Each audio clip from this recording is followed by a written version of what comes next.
राजस्थान, जिसकी कल्पना सिर्फ दूर दूर तक रेगिस्तान और पानी की किल्लत के रूप में ही की जाती थी। राजस्थान जिसे सिर्फ ऊंचे ऊंचे महलों, बावड़ियों, किलों तक ही सीमित रखा जाता था, लेकिन अब राजस्थान के बारे में ये सोच बदल रही है। राजस्थान आज हरियालो राजस्थान के रूप में पहचाना जा रहा है।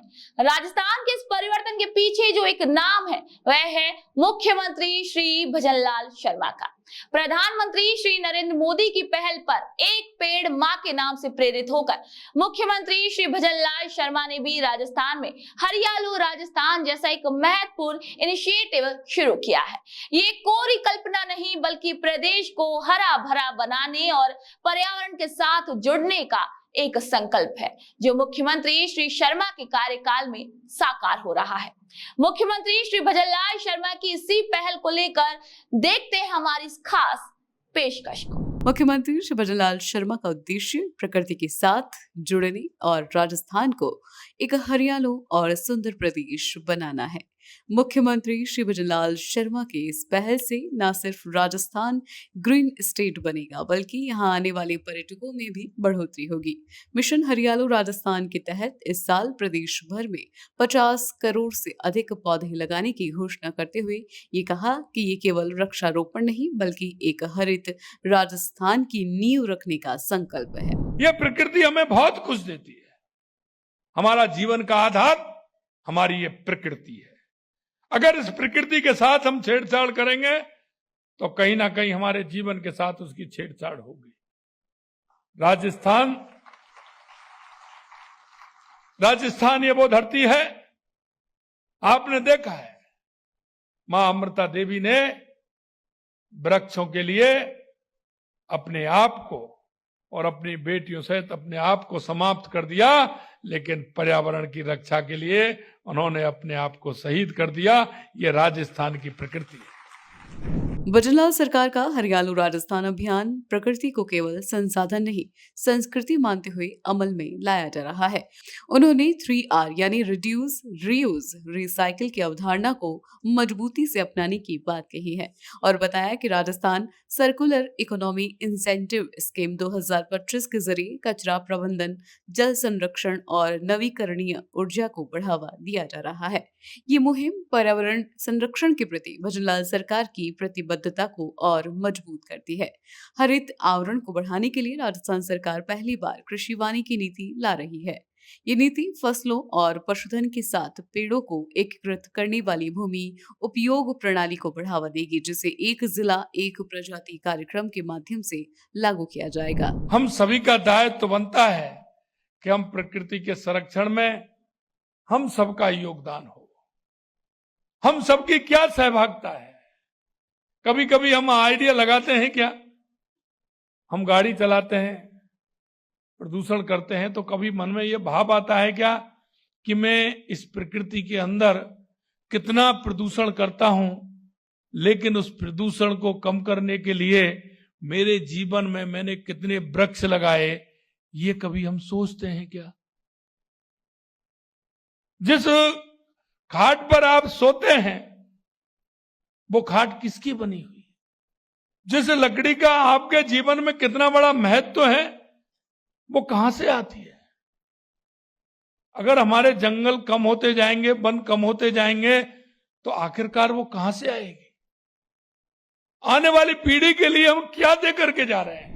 एक पेड़ मां के नाम अभियान का एक हिस्सा वृक्षारोपण अभियान भी है, जिसे तीनों सेवाओं रक्षा, अनुसंधान और विकास संगठन, रक्षा सार्वजनिक उपक्रमों, रक्षा लेखा महानियंत्रक, राष्ट्रीय कैडेट कोर, सैनिक स्कूलों और आयुध कारखानों के माध्यम से संचालित किया जाएगा। प्रधानमंत्री श्री नरेंद्र मोदी ने विश्व पर्यावरण दिवस 2024 पर एक पेड़ मां के नाम अभियान की शुरुआत की और सभी से माताओं के सम्मान में एक पेड़ लगाने का आग्रह किया। इस अभियान के तहत लोगों को अपनी मां के प्रति प्रेम, आदर और सम्मान की प्रतीक के रूप में एक पेड़ लगाने के लिए प्रोत्साहित किया जाता है। प्रधानमंत्री जी ने एक विजन लिया, एक पेड़ मां के नाम, और मैं कहना चाहता हूं आप सभी से, यह बहुत ही पुण्य का कार्य है। क्योंकि मैंने देखा था, एक हमारे गांव में एक महाराज जी आए थे, उन्होंने कच्ची कुटिया बना करके वहां रहे, लेकिन वो कुछ दिन रहे, लेकिन वहां उस कुटिया के सहारे वो वृक्ष लगा गए। आज भी उन वृक्षों की ओर करते हैं तो लोग उन महात्मा जी का नाम लेके पुकारते हैं कि उन्होंने लगाए। महात्मा जी चले गए, लेकिन उनकी निशान, उनकी पहचान, उनकी वो रह गई। कुछ वृक्ष तो हमारे ऐसे हैं जिनकी उम्र ही हजारों साल तक है।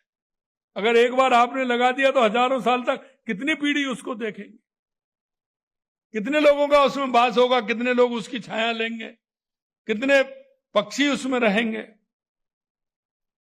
इसलिए देश के यशस्वी प्रधानमंत्री नरेंद्र मोदी जी ने जो एक पेड़ मां के नाम अभियान चलाया है, मैं धन्यवाद देना चाहता हूं हमारे वन मंत्री जी और उनकी टीम को और हमारे सभी अधिकारियों को कि हमने लक्ष्य लिया, उस लक्ष्य से ज्यादा उन्होंने हरियाणा और राजस्थान के तहत पेड़ लगाने का काम किया।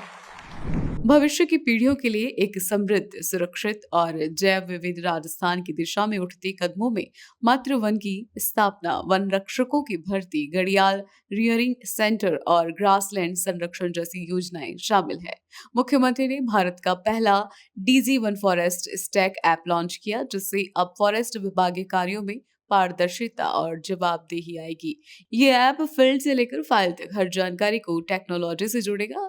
इस ऐप से विभागीय कार्यों में पारदर्शिता आएगी और फील्ड से फाइल तक का हर डेटा टेक्नोलॉजी से जुड़ा होगा। इसके अलावा भजनलाल सरकार ने सीता माता अभ्यारण्य में इको टूरिज्म फैसिलिटीज, केवलादेव राष्ट्रीय उद्यान, नाहरगढ़ में गोल्फ कार्ट सुविधा, वन मृदा स्वास्थ्य कार्ड योजना, जो किसानों को उनकी भूमि की मिट्टी की स्वास्थ्य स्थिति के बारे में जानकारी प्रदान करती है, ताकि वे अपनी फसल की उत्पादकता में सुधार कर सके, तथा वन प्रशिक्षण संस्थान के डिजिटल शिलान्यास जैसी परियोजनाओं का लोकार्पण किया।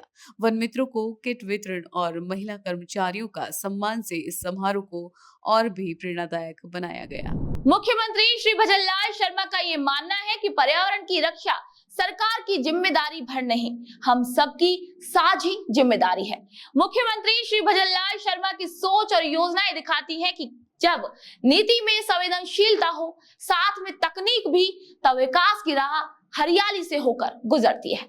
एक पेड़ मां के नाम जैसी पहल और हरियालो राजस्थान जैसा वृहद विजन राजस्थान को एक हरित, स्वच्छ और समृद्ध भविष्य की ओर अग्रसर कर रहा है।